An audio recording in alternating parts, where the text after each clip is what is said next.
राधा यारू कमीन दूनो रे बहिनिया, अरे दूनो रे बहिनिया पूजाना चलन है गंगा मैया के लहारी।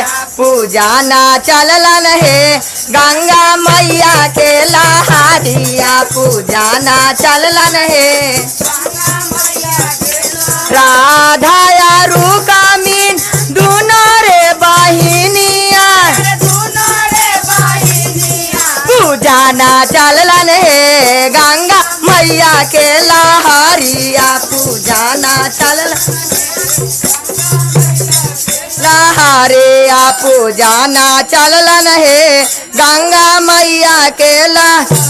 एका मोठी फुलवा रुकमिन छीटाहुन पाएलन, अरे छीटाहुन पाएलन सुखाइए गेलई हो गंगा मैया के लहारी। सुखाइए गेलई हो गंगा मैया के लहारी, सुखाइए गेलई हो गंगा।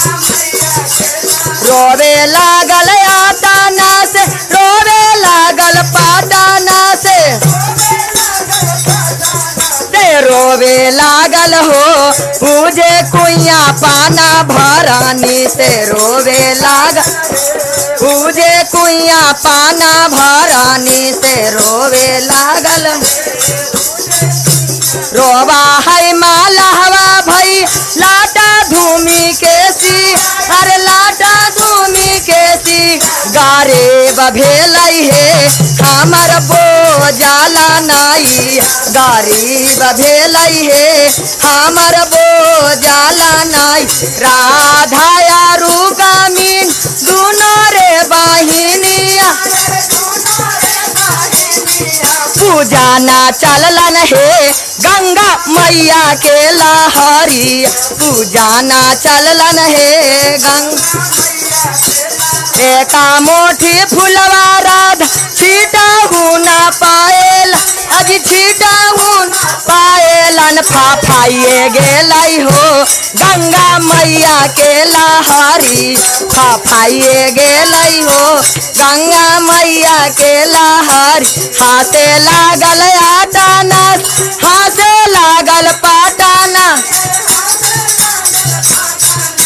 हाथे लागल हो पूजे कुइया पाना भरानी से। हाथे लागल हो पूजे कुइया पाना भर।